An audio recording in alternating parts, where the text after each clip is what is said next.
हम 9 खजानों की चर्चा आपके सम्मुख प्रस्तुत करेंगे। भारत में 8 सिद्धियां और 9 निधियां, निधि माना खजाना, इनका गायन है। खजाने और भी बहुत सारे हो सकते हैं, पर हमने उनको 9 में समेटा है। लेकिन जो सभी खजानों के मूल हैं, जिनसे हमारा जन्म जन्म का श्रेष्ठ भाग्य बनेगा, हम उसकी चर्चा करेंगे। तो पहले स्वयं भगवान ने आकर दिया सत्य ज्ञान। बाबा के महावाक्य हम सुनते हैं, रोज सुनते हैं, लेकिन हमारा स्पिरिचुअल लेवल, हमारी मनोस्थिति जितनी ऊंची ऊंची उठती जा रही है, उन बातों की गुह्यता को हम जानते जा रहे हैं। जिनके पास ज्ञान का खजाना बहुत होगा, उन्हें स्थूल धन कमाने में मेहनत नहीं लगेगी। अब हम सोच लें, अपने को देख लें, हम धन को कमाने में ज्ञान रत्नों के खजाने को इग्नोर तो नहीं करते जा रहे हैं। जो ज्ञान दान करेंगे वो जन्म जन्म धन से भरपूर रहेंगे। देख लो, ये खजाना जिसके पीछे मनुष्य भाग रहा है, वो तो यही नष्ट हो जाएगा। और ये भी सबको अच्छी तरह समझ में आ जाएगा कि धन होते भी वो कुछ नहीं कर पा रहे। सब्जी नहीं मिल रही, दवाई नहीं मिल रही, धन क्या करेगा? सिर दर्द से फटा जा रहा है, बैग भरा हुआ है पैसों से, लेकिन दवाई नहीं है। तो ये भी समझ में आएगा कि धन काम नहीं आ रहा है। ज्ञान धन सदा काम आएगा। तो हम इस ज्ञान को दान करते चलें। दान देने से ज्ञान बढ़ता है, ज्ञान से विचार महान होते हैं। बुद्धि का जीवन में सर्वाधिक महत्व है। धन चला जाए लेकिन बुद्धि ठीक हो, फिर कमा लेता है मनुष्य। तो हम अब जिस तरह की बुद्धि का निर्माण करेंगे, जिस तरह का मन बनाएंगे, वो जन्म जन्म हमारे साथ चलेगा। सतयुग में भी, त्रेता में भी, द्वापर में भी और कलयुग में भी। और वही बुद्धि संगम युग पर आकर, संगम युग कहलाता है जब भगवान इस धरा पर आते हैं, जब कलयुग का एंड और सतयुग की बिगिनिंग होती है।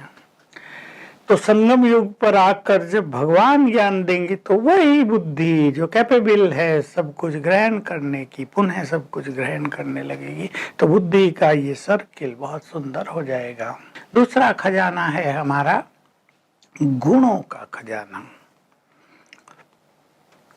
देखिए, गुणवान व्यक्ति सबको प्रिय लगता है ना।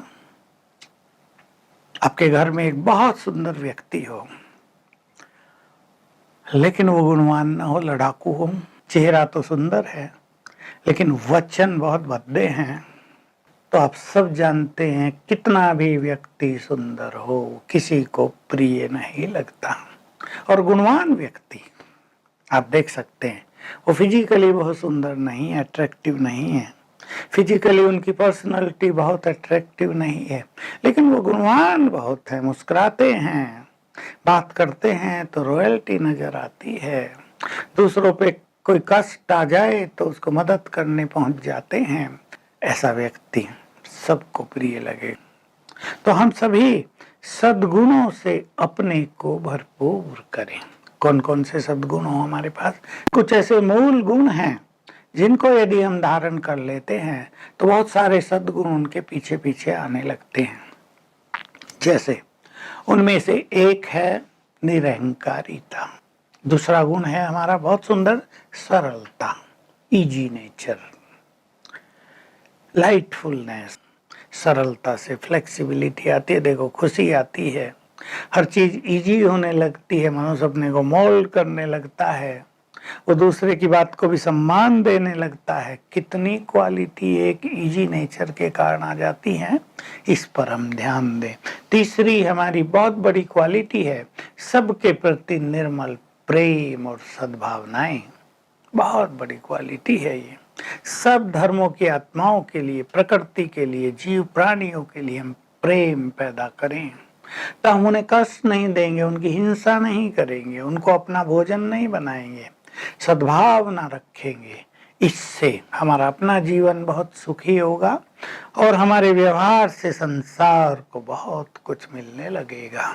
ऐसे ही सत्यता हमारा बहुत सुंदर गुण है, ऐसे ही गंभीरता का गुण, अंतर्मुखता का गुण, दूसरों को सुख देने का गुण, अच्छे बोलने का गुण, मधुर भाषी होने का गुण, सबको अपना समझने का गुण, ये सब सद्गुण है।